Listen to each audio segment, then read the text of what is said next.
Okay, so imagine this for a second. You're just walking through your daily life. It's a Tuesday, whatever. The most mundane day. Exactly. It's a Tuesday. You're grabbing coffee. You're, I don't know, scrolling through your phone. Maybe you're stuck in traffic just staring at the bumper in front of you. Right. Just the usual stuff, the background noise. A background noise. They're just things, objects, obstacles even. They're basically just the wallpaper of your existence. And you're just trying to get through it, to get to the important parts of your day. Yes. Yes. But what if? Huh? What if you had a pair of glasses, let's call them reality specs or something. Okay, I like that. And when you put them on, they didn't just show you the object, but they showed you the supercharged version of it. What do you mean by that? Like, you don't just see a CEO walking down the street. You see the very essence of leadership. You don't just see a mountain range on the horizon. You see the concept of immovability itself. Oh, wow. You don't just see a shark in an aquarium. You see pure, unadulterated stealth and power. So you're talking about changing the whole filter, the filter through which we process the world around us. Completely. It's about moving from just seeing the surface of things to seeing the engine that's running underneath it all. And that is exactly what we're unpacking today. We are doing a deep dive into Chapter 10 of the Bhagavad Gita. It's titled Vibhuti Yoga, which means divine manifestations. And honestly, looking at the source material we've got here, and I'm talking specifically about the commentary from the dualist tradition of Sri Rayaru and Sri Madhvacharya. Yes. This chapter feels like the ultimate best of list for the entire universe. It really does. It's a catalog of excellence. Yeah. And I think the mission for this deep dive for us is pretty specific. Right. We want to explore how this text suggests finding the divine, not just, in a temple or in some deep silent meditation, which is where people usually think they have to go. It's the default. Yeah, go somewhere quiet. But finding it in the excellence, the power, and even just the sheer beauty of the physical world that's right here, right in front of us. I think we need to do a quick vibe check right off the bat, though. Oh, for sure. Because I know the Gita just sounds heavy. It sounds like we should be sitting in a cave somewhere, burning incense, totally disconnected from the Wi-Fi. Yeah, that's the stereotype. But the promise of this deep dive is that we're keeping this grounded, right? Absolutely. This is not a sermon.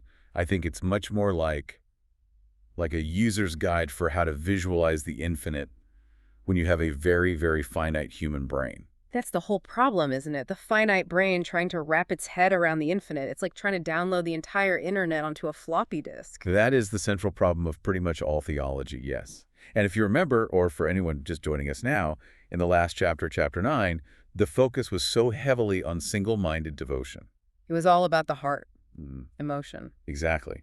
But chapter 10, it sort of shifts gears. It provides the mental pictures that you need to actually achieve that devotion. Oh, yeah. It's moving from this really abstract philosophy to something you can actually visualize. That makes so much sense because it's really hard to love something you can't see or imagine or relate to in any way. If you just tell me, love the void, I mean, what do I do with that? I need a handle. You need a hook. Precisely. And it's also worth noting the significance of the number 10 itself. The chapter number is not a coincidence. Oh, really? Yeah, in this tradition, the number 10 signifies fullness, completeness. So what we're looking at here is a chapter that represents the full, complete spectrum of how the divine interacts with the world. I love that, fullness, because we live in such a distracted, fragmented world. We feel so scattered. I mean, I feel scattered half the time. We all do. And this chapter seems to offer a method to focus the mind by recognizing excellence as a kind of divine spark, whether it's in a brilliant leader or a massive mountain or even just a talent you happen to have. And that connects directly to your experience as a listener. I mean, if you're feeling overwhelmed by the sheer noise of modern life, this method, this idea of seeing the best in everything as a link to the source, that's a tool for clarity. It turns all that noise into a signal.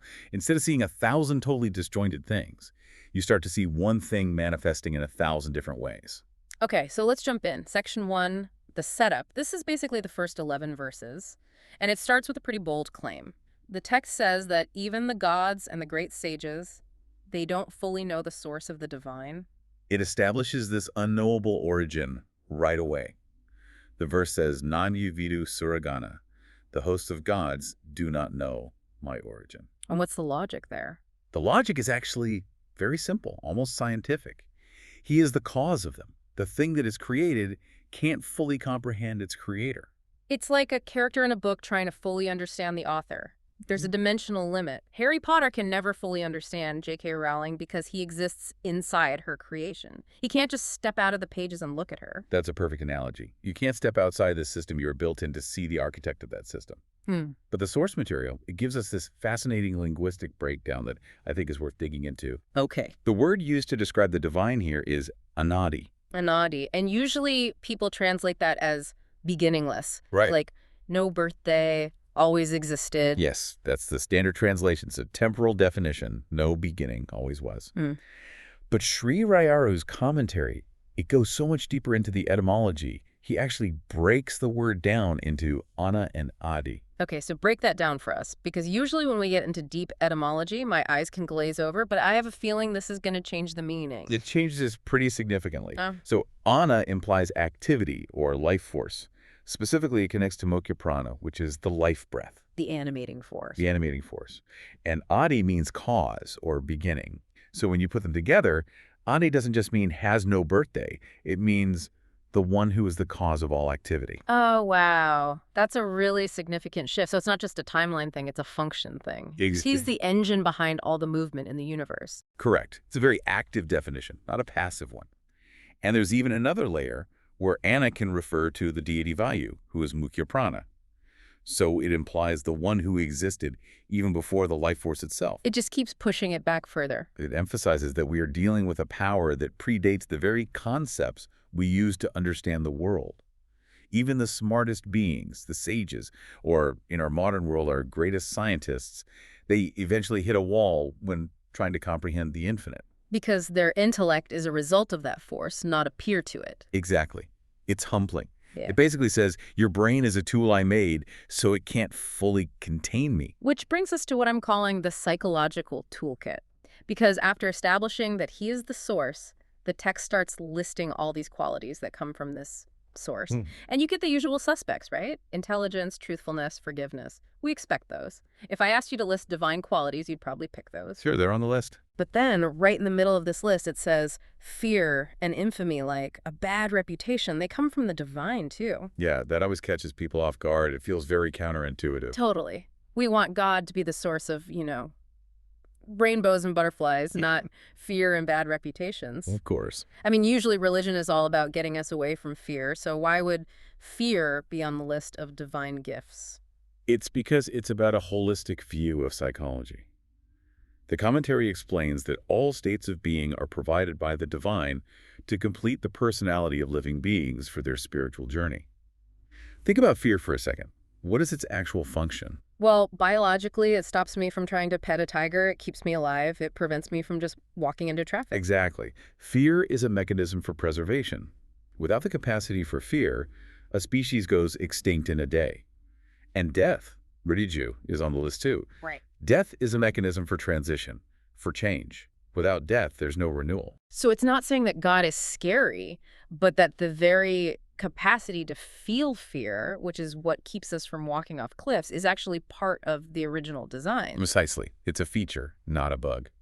And even something like infamy or dishonor. These are experiences that shape the soul. It suggests a universe where nothing is accidental. Every single emotional state is a tool provided by the source for lack of a better term, game of life. That is actually really comforting in a weird way. It means my anxiety isn't just some glitch in my system. It's part of the whole spectrum of experience. It has a function. It frames the entire human experience as a curriculum designed by a master teacher. You can't learn courage without having fear. You can't learn detachment without experiencing loss or infamy. Okay, so let's look at verses 8 through 11.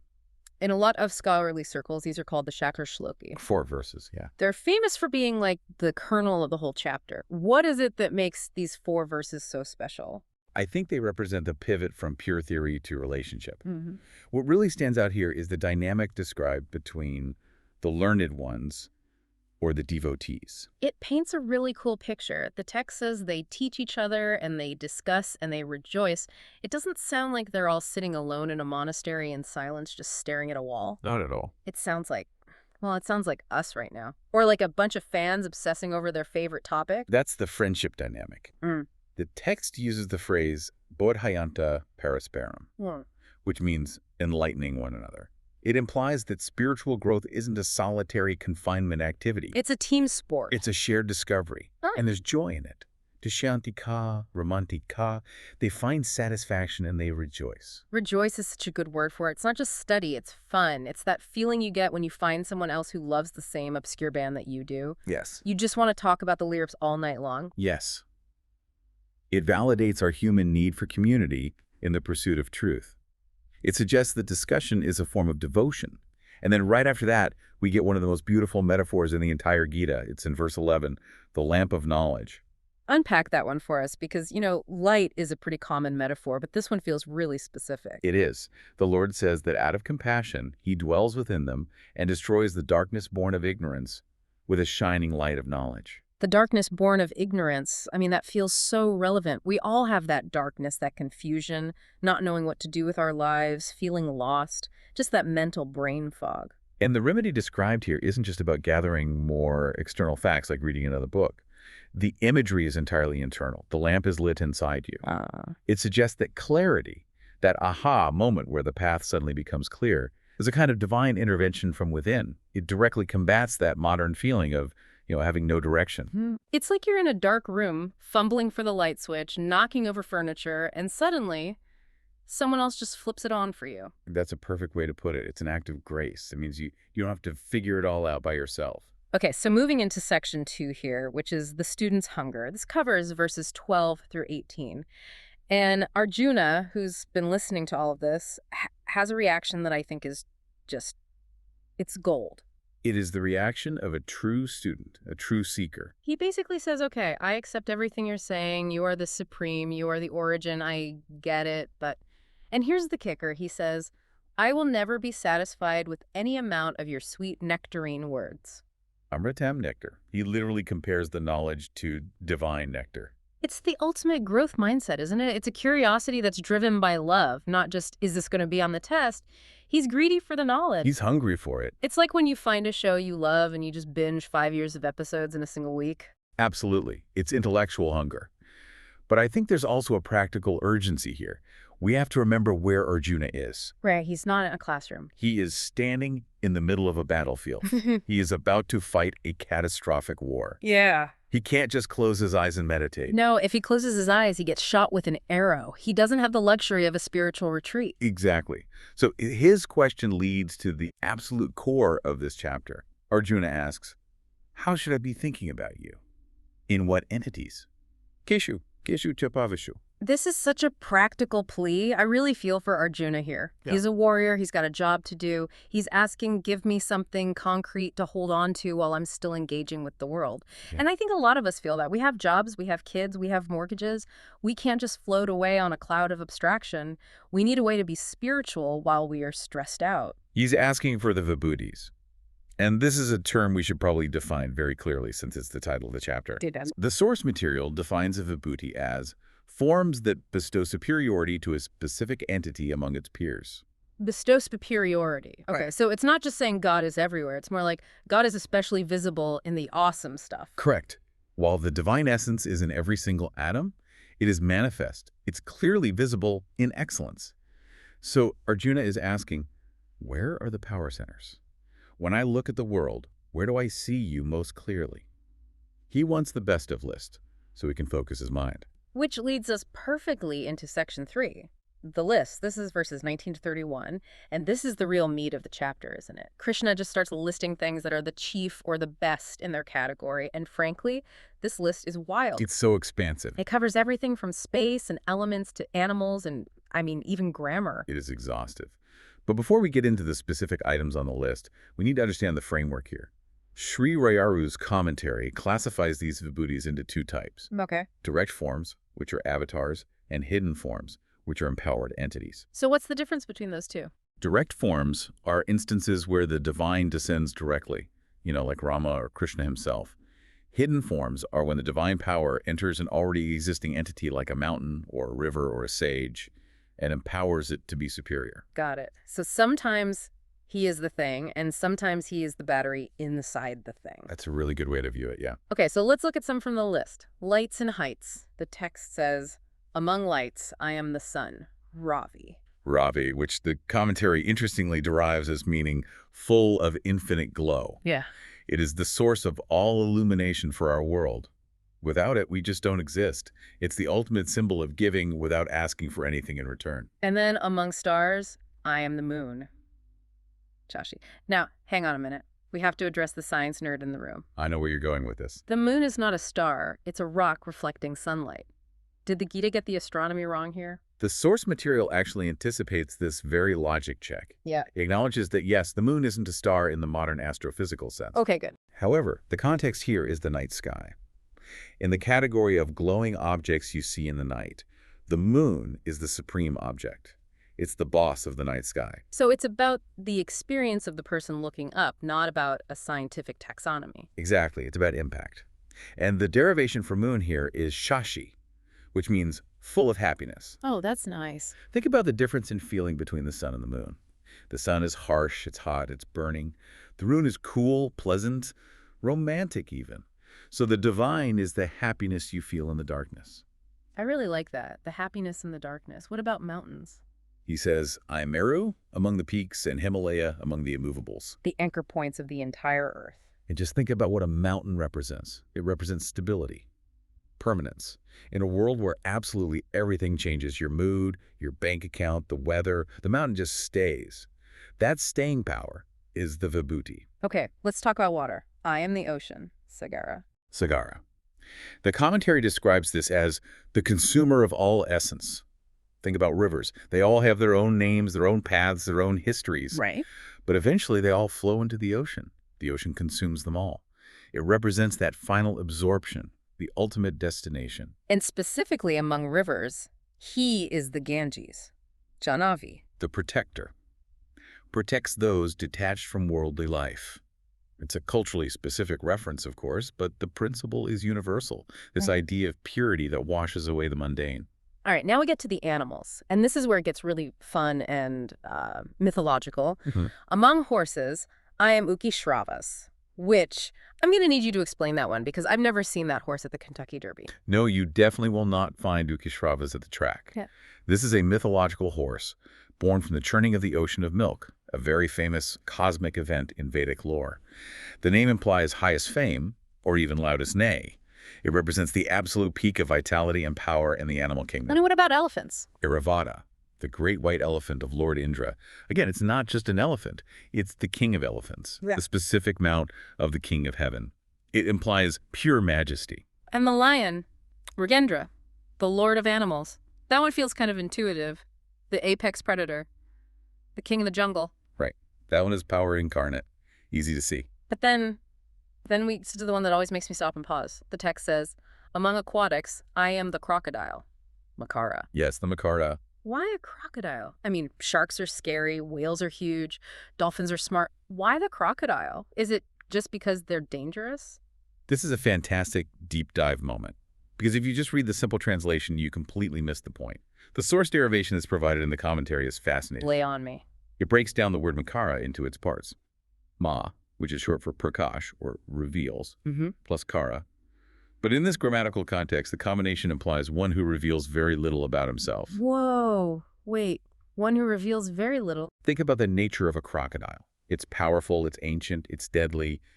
But where is it, usually? It's usually just below the surface of the water. You only see the eyes. Or worse, you don't see it at all until it snaps. Exactly. It is hidden, it is stealthy, it is a metaphor for the divine mystery. The power is there. It's massive and undeniable, but it remains largely unseen just beneath the surface of the water of the material world. That is profound. So the crocodile represents the hidden power. It's not flashy and out in the open like the lion or the sun. It's the power that waits. It teaches us that the divine isn't always making a loud noise. Sometimes it's the silent, lurking presence that you need to be aware of. That completely changes how I'll look at them next time I'm at the zoo. Safely from behind the glass, I would hope. Oh, definitely. I'm not testing the Vibhuti, personally. Okay, one more from the nature section. The banyan tree, Ashwatha. The connection here is really interesting. So Ashwatha is the holy fig tree, but the commentary connects it to the avatar Hayagriva, the horse-faced avatar of knowledge, because Ashwa means horse. So even the name of the tree is a kind of pun that points back to a specific form of divine knowledge. I love how layered all of this is. It's not just a simple list, it's a whole web of connections. It creates a worldview where everything, if you look closely enough, links back to the center. You can't look at a tree or a horse or an ocean without having a breadcrumb trail that leads right back to the divine. Okay, let's move on to section 4. We're shifting from nature to the mind, society, and frankly, some paradoxes. This is verses 22 through 38. This is where the visualization becomes internal. Yes, it moves from out there to in here. Right. It says, among the senses, I am the mind, and among faculties, I am memory. This is huge. I mean, think about what memory is. It's the ability to retain the past and bring it into the present moment. The text calls it smriti. Without memory, we have no identity. We are just a series of totally disconnected moments. So when I recall a fond memory of my grandmother, or even when I just remember where I left my car keys, that little spark of recall, that mechanism is the divine. Yes. Your cognitive ability isn't just a biological process, it's a vibhuti. It is a manifestation of divine power. It elevates the everyday act of just thinking. It makes you realize that your own consciousness is a borrowed light. But now we have to talk about the controversial entries, the ones that really make you do a double take. I think I know which one you were going to bring up first. Verse 36. I am gambling among the deceitful vices. Diota. Yes. I am the gambling of the cheats. I mean, how can God be a vice? Isn't the Gita supposed to be all about righteousness and doing the right thing? How can the source of all truth say, I am the cheat? This is where we have to be so careful with our understanding. It's a very, very subtle philosophical point, and the expert commentary is crucial here.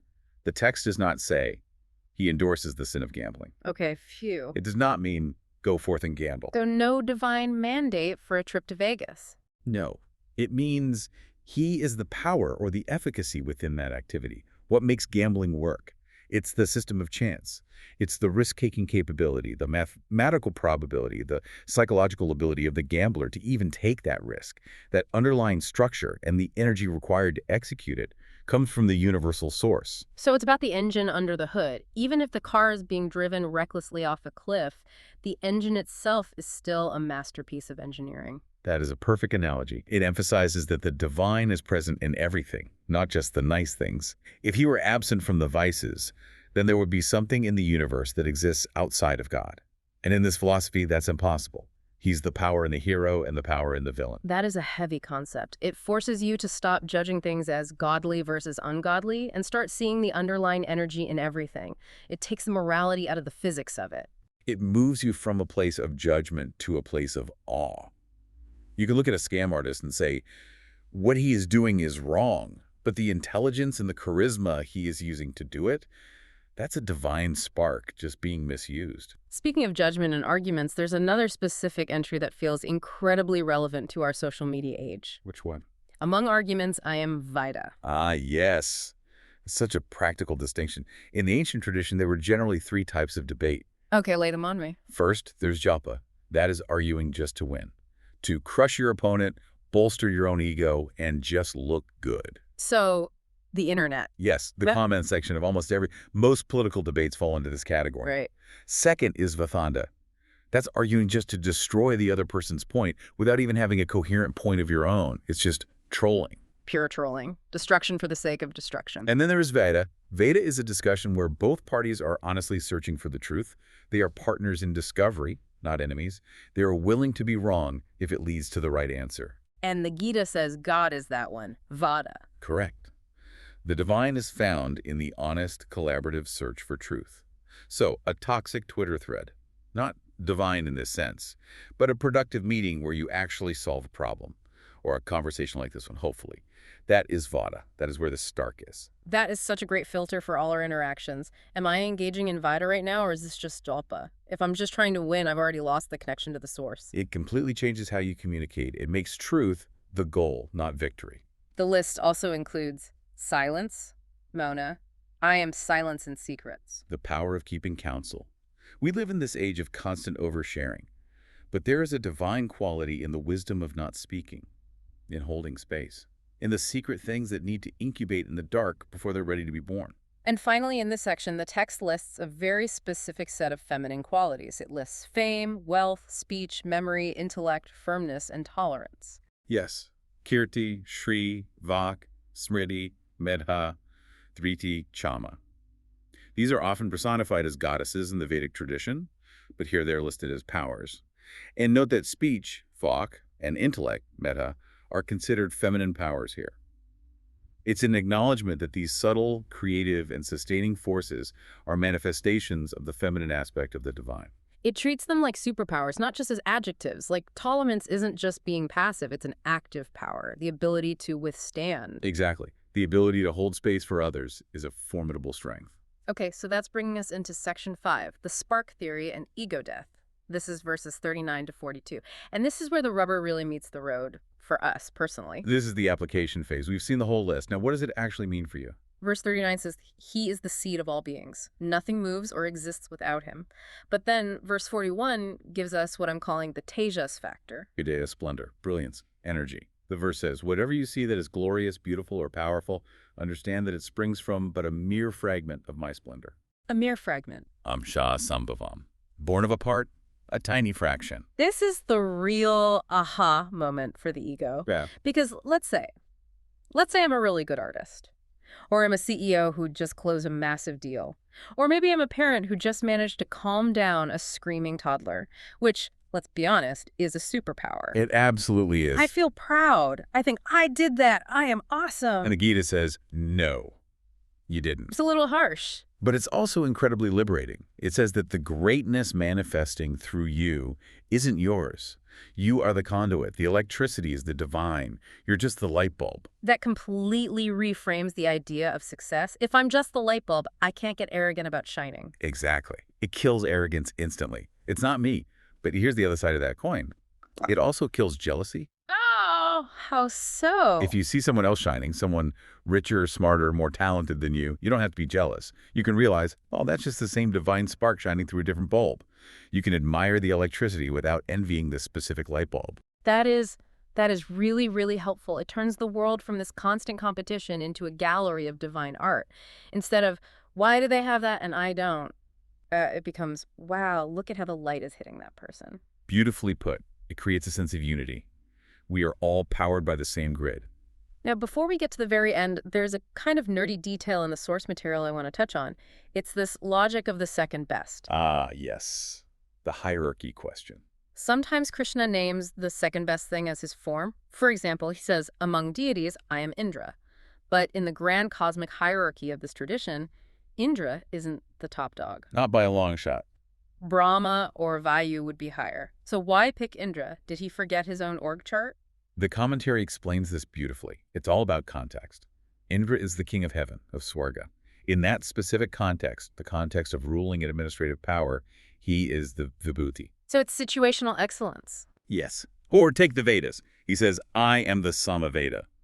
But technically, the Rig Veda is often considered the primary, the oldest one. But the Samaveda is musical. It's the Veda of song.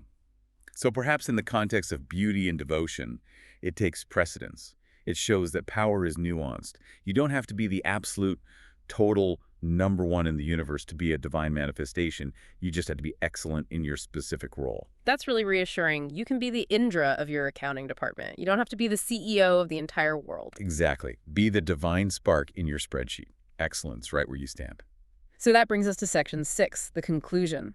The universe in a fragment. We've gone through this huge, exhaustive list. The sun, the ocean, the lion, the mind, the silence. Arjuna's head is probably just spinning with all this imagery. I'm sure it is. And then Krishna asks this amazing rhetorical question in verse 42. But Arjuna, what is the use of all this detailed knowledge? It's the pivot. After listing all these incredible things, he says, Vishtavya Atmaham Idam Krishnam, I support this entire universe with a single fragment of myself, Ekam Shina. One fragment. One tiny part. So if you imagine the entire cosmos, all the galaxies, the black holes, Earth, all of history, the future, all of that is just, what, 1% of the divine potential. That's the 1%. Yeah. The visual here is that the created universe is just a speck, a tiny dot, compared to the unmanifest infinite. It's the ultimate mic drop. Here's a list of the greatest things you can possibly imagine. And by the way, that's nothing compared to what I actually am. It moves the listener from visualization to transcendence. You use the list to focus your mind, but then you realize the source is always beyond the list. The list is just the on-ramp to the high. Precisely. The list gets you in the door, but the room itself is infinite. So, to kind of summarize this whole deep dive, Chapter 10 is the bridge. We went from wanting to know the divine to getting this incredible best-of list to help us see him in the world of Vibhutis, to then realizing that even that best-of list is just a tiny fraction of the total reality. And we learn to spot the hidden forms, the stealth of the crocodile, the happiness of the moon. And maybe most importantly, we learn that our own talents, our own successes, are just borrowed Starks. It really does change the way you look at a boring Tuesday. It makes a boring Tuesday pretty much impossible, because everywhere you look, there's a hint of the infinite. So here is our final thought for you, for the listener. We want to leave you with a bit of a challenge. If every single excellence you see is a glimpse of the divine, how does that change your morning commute tomorrow? When you see the sunrise, that's Ravi. When you finally figure out the logic in that frustrating email, that's Vada. When you remember to pick up milk on the way home, that's Smriti. Look for just one Vibhuti in your life today. Just one thing that is excellent or powerful or beautiful. And instead of just saying, oh, that's cool, take a second and trace it back to the source. Just see the spark. Keep looking for the sparks. Thanks for joining us on this deep dive into Chapter 10. We'll see you next time. Stay curious.